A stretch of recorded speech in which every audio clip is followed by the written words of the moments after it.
Hey everybody, as some of you guys know, I recently made the transition from the Verizon network to AT&T and also from Droid to iPhone. And I wanted to talk a little bit about the differences and about the technical experiences that I've had using either of the platforms and what I think. First, let me tell you about why I made the switch to begin with. I have been with Verizon since 2003, maybe slightly before then. I had always very much liked their network. I had always had good cell service and really hadn't had a problem with them. Yes, their phones are a little on the, what's the word to say, a little bit more technical to use. I mean, I could figure them out, I'm fine. I can program software, I'm okay with that. But for the average consumer, putting them with an Android phone is not the easiest thing to just grab and go with if you don't know what you're doing. I mean, once you're up on it, it's not that bad. It's really quite an easy to use and fairly good platform. But it's not as elegant, it's not as seamless, and it has a few weird bugs that really bothered me just from a technical perspective. iPhone is seamless, it's pretty, it's elegant, it has all of the great little touches that the OS on a Mac does. You know, things like on a computer when you minimize a screen and it does that little genie effect. You know, that doesn't happen on the iPhone, but just the transitions between programs, the home button's great, it jumps wonderfully. Uh, the phone that I had initially had was the Droid Ares, which was the first or one of the first smartphones running Android platform to come to Verizon, and as soon as it came out, I grabbed it because I've been waiting for a platform like this with a obviously iPhone-inspired look. I mean, iPhone basically went and told everybody else how to make a phone, and everybody's copying them, so go with the original potentially, or at least I did in my case after a while. Um, the Aris was a little sluggish. It didn't load programs as quickly. I found myself waiting for programs to load and also waiting for the album, like the photo albums to load and stuff like that. And they're already not selling the Aris. It's been out for maybe 10 months now, 9 months, and they're not selling it in their stores at Verizon. You can't even get it. They would have replaced my Aris, and I'm about to tell you about why I needed it to be replaced. But there was a problem with the billing structure that I wasn't happy about. I had accidentally dropped a very light tape measure, not one of the big honking tape measures, but a little one about that thin, and it hit the face of the Droid, and you can't see it. There's no physical crack actually on the device, but the display is broken. It does not turn on anymore. I mean, the phone would receive phone calls, and you could actually take the calls by hitting the physical button there, but you can't input anything on the screen, and therefore you can't check your email, you can't surf the web, you can't see who you're dialing, you can't dial out. It would turn on and have a blue line. So it's dead, it's gone. The software inside is still alive, but you can't see it. That bothered me because it wasn't that bad of a hit. It wasn't that bad of an impact either. It's just physically, here's my iPhone, you all know what it looks like. They're structurally different. This is a heavy, solid piece. The iPhone is much more rugged. That little hit off of that small little tape measure would not break this screen. This is much stronger, and this is much flimsier. The plastic is softer.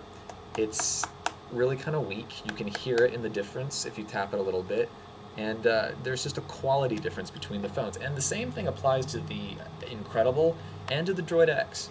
The Droid X has a beautiful screen, and the Incredible is much faster. The software is better. It works better because it's faster, but it's flimsier. It's not as well made, and if you drop that phone, it's going to break, or it could break much more easily than an iPhone in a rugged case. So there's a difference in the quality of the actual physical hardware. Beyond that, let's talk about software. There are a few things in the Aris and the Android system I love. I loved having widgets that I could just scroll through windows and see, oh look, there's my Facebook, and just scroll through my Facebook friend statuses without having to open up a program. I thought that was cool. I loved having that inside of the buttons, and to arrange that to put pictures on my screen if I wanted to. Of course, you can do all the backgrounds however you want them, which you can now do on the iPhone. So some nice things. There were the Nintendo ports, which you can get the emulators off of the store the Android store, I forget what it's called now, and then you just run all of those old 1990, 1980s Nintendo programs, like for all the different platforms, plus the Sega ones. That was cool. I mean, carrying around like 1,000 different games in your pocket that you would have earlier, about 10 years ago plus paid, 20, $30 a piece for. I liked that, and I do kind of miss that. Then there's pricing too with the difference of the plans. Uh, I'm paying a decent amount more for my iPhone than I was for my Droid Aris service. Plus, I had to purchase turn-by-turn navigation per month. That's an extra like $7 a month on the iPhone. You can get Google Maps on the iPhone, but it doesn't do turn-by-turn. You turn in 400 feet, that kind of thing. I need that when I'm driving. I'm not going to look at my phone to find out where I'm going while I'm in the car. That's dumb, and that's going to create an accident. That came free with Verizon, so that was a pretty cool thing about the Verizon service. Turn by turn was included. It is extra with AT&T. Don't get it, but whatever. The Aris also had a 5 megapixel camera in it, and now the Incredible and the X, I believe, have an 8 megapixel camera. Gorgeous pictures, really great pictures. The iPhone, I have the 3GS. I just got it. This is what is this now? August 22nd, 2010. So I didn't get the 4 because I had issues with that antenna. The antenna, I was in the store playing with that phone, and I put my thumb on that little gap on the lower left side of the iPhone, and it went from 5 bars down to 2. That is just an engineering flaw that is unacceptable. Now, they, of course, offer you a free case that will fix the problem. But my philosophy on this is that if there's an engineering flaw in that is that glaring, there are a few other bugs in the iPhone 4, I'm sure, that have to be worked out. So I get the 3GS, which I know is a good phone. A lot of friends have it. I've played with it before. And then in 2 years, they'll have the iPhone 6 or whatever is out, and they'll have all the bugs worked out. It'll be gorgeous. It'll be fast. I'm going to wait until then. I do miss not having the front-facing camera, and that pixel resolution on the screen is pretty cool. But, whatever. Trade-offs. Reception. I have found I don't talk on the phone that much. I don't make phone calls. I text, I use the internet, I use email, and I make some phone calls. Like, basically to my mom, and that's about it. And a few things here and there with work, like if I'm on the go and I need to, figure out where to meet up or move this product or whatever. But I don't make phone calls. I just don't do that. So I haven't noticed any real difference in cell reception. A little here and there. Minor, but yeah, I have noticed just if I'm going under an overpass, I've heard the reception get crackly. I've heard the reception on AT&T be a little weak on a couple of the calls that I have made. I had to move my position a little bit. So there is an issue with the network for picking up on phone signal, actual talk phone signal. Internet, I haven't had a problem with at all. I mean, I've been Facebooking, I've been uploading a large amount of data. I use Pandora, I use my email, I'm texting, and I've never had a problem getting signal in a place that I've expected to get a signal with AT&T from the internet side. The phone side, few little blips, nothing too major, but so far so good. Verizon was a very slick network. I never had a connection problem or a phone problem.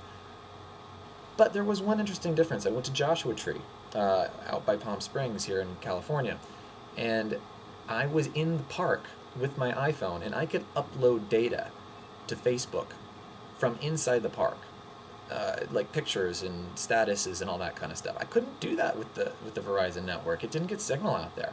I don't know if it's just about a tower placement, but I had a 3G network inside of Joshua Tree, and I had 0 reception on the Verizon phone. My mom had her Verizon phone with her, and she didn't have any cell reception, and she's on Verizon. So, it just depends. It depends on where you are. I haven't noticed any difference really affecting the way I use the phone, moving from Verizon to AT&T. The real reason that I decided to make the move was this. When I broke the phone, the Droid, I had had insurance on my phone plan since 2003, paying that $5 a month or whatever it is, every month, 12 months a year for, what is that, 7, 8 years, something like that. And then I went to go and get a new Droid, A, they didn't have a phone to give me, and I was leaving to Palm Springs the next day, and I can't be without a phone for a week. I need navigation. I need all that kind of stuff. You know, I have to have a phone. So they didn't have a phone. They had to back order it. Then they wanted me to pay $90 to replace my phone. Now, that was not told to me at any time when I got insurance on the phone. I was told that if I have insurance on the phone, they would just swap it out and give me a phone, and that's it. Now, I paid $50 for the Droid Aeris. I got it with an upgrade. I got it with, reinstating my 2-year contract, whatever, that kind of a thing.